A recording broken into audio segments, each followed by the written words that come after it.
Could it be possible that those who voted for William Ruto and his team but are now complaining clearly misunderstood them? I still remember long before the August 2022 elections, Rigathi was captured live on camera saying that if UDA wins, they will be giving UDA politicians police appointment letters which they would then give to their supporters. That was Rigathi Gachagua speaking that way in broad daylight. And that caused him a lot of problems with some Kenyans. If you look at what has been happening in the past few days, that's exactly what UDA is doing.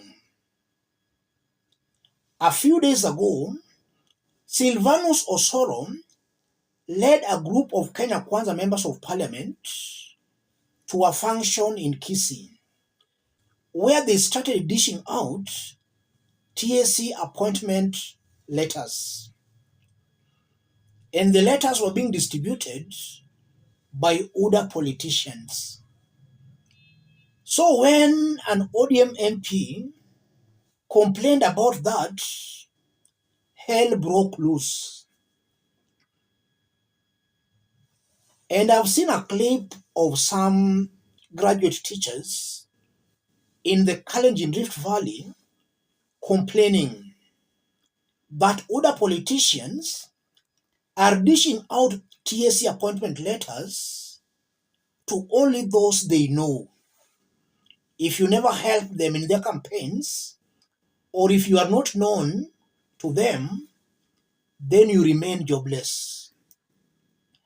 Let's listen to this clip, after which, as usual, we'll put it into perspective for Kenyans to understand what's going on behind the scenes. Listen to this. I am Mr. Tarus, a suffering teacher in TSC. I'm really suffering. I want to address this to Mr. President. Mr. President, you are in charge of this government. The people you are seeing in the streets of Eldoret, we have brought a standstill in Eldoret town, are the Asolas who made you to be the president. Yes. We voted for you until the last man. You promised us that your government is going to be a government of the Asolas, but it is ironical that this government has become a government of the dynasties. Yes, it is. Why am I saying so? The people who are benefiting in employment of permanent and pensionable are the children of dynasties, the children of who knows who. The very young graduates who graduated recently. Mr. President, I'm a very truthful man like your deputy president. Exactly. I want to tell you this. The moment you put down the Bible, TSC ceased to be an independent commission. It became a puppet on the string. Yeah. It became a puppet on a string. It is now being controlled by the MPs. You are MPs of Kenya Kwanza and anybody else who is very much close to you. I want to tell you that, Mr. President. Why am I saying so? The letters are being dished left, right, and center. Letters of PNB in high school. We are not supposed, in fact, we are not supposed to be suffering in primary. We are not supposed to be in Shagaola. The letters of PNB in secondary school, high school, are being dished left, right, and center by your MPs. We are no longer getting any adverts of replacements in TSC. We are no longer getting any adverts of mass recruitment. Ilienda wapi, Mr. President? The last time tukipata hiyo ni ile serikali ya Mulevi. Mulevi Uhuru Kenyatta. Tulikuwa tunapata adverts, tulikuwa tunaenda interview. It was very fair. It was very fair indeed. So, Mr. President, I want to tell you this. We are really suffering. My name is Kipto Joffrey. I'm an official of Kupeti Uasin Gishu branch. And I want to address the Teacher Service Commission. That the Teacher Service Commission has become a CDF, where all the MPs of Kenya Kwanza will go inside there, pick the letters and dish to the people they know. Yes. Here we have the teachers who graduated as early as 2014, 2013. They have not been given any employment letters because they have no one. They don't know if they are MP. Their MP, whom they had the best manifestos, have now gone to crash. They are not available. They are not available. They cannot be reached. So teachers, in other words, wameingia nyasi. Jana tumeona pale Kisii wabunge wanapigania barua ya Teacher Service Commission. Tunasema, is Teacher Service Commission still employing teachers or just dishing to members of parliament? Asa wale wa Kenya kwanza. Tunasema imetosha, punda amechoka. Siku shule ikitangaza tunaambia wazazi, don't send your children to school. Those are William Ruto's supporters complaining. The mere fact that they are Kalenjins, I assume that a majority of them voted for Ruto.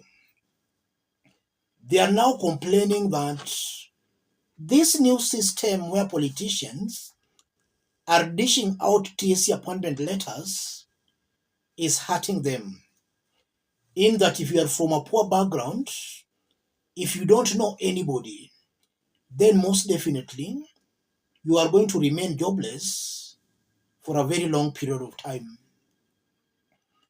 TSC is the body that should be advertising for vacancies for teachers. In fact, TSC is the one that should be employing these teachers. But from the look of things, it's the politicians now who are employing these teachers. TSC is no longer doing its adverts. Looking at that objectively, it's highly possible that some Kenyans who voted for William Ruto assumed that he meant well for them. If you look at the hustlers' narrative, that was a very divisive narrative. If you look at shareholding narrative, that's a very divisive narrative. And a narrative that is bad for everybody. Even if you think that narrative favors you, at that specific moment, it will reach a time that same narrative will affect you. It will be bad for you. I'm saying that because today, we have seen in Kiambu County, from what Chebukati announced, we assume that Kiambu County gave William Ruto majority votes. Out of all the roads funds that has been disbursed to Kiambu County, one constituency, being led by Kimani Ichung'wah, has gotten about 90% of the total allocations. Kiambu has 12 constituencies. One constituency has taken over 90% of the total allocations. The remaining constituencies are left to share only 10%. That's an area considered a stronghold. So you are seeing that even within that stronghold, they are also being divided along who is more of a shareholder than the other.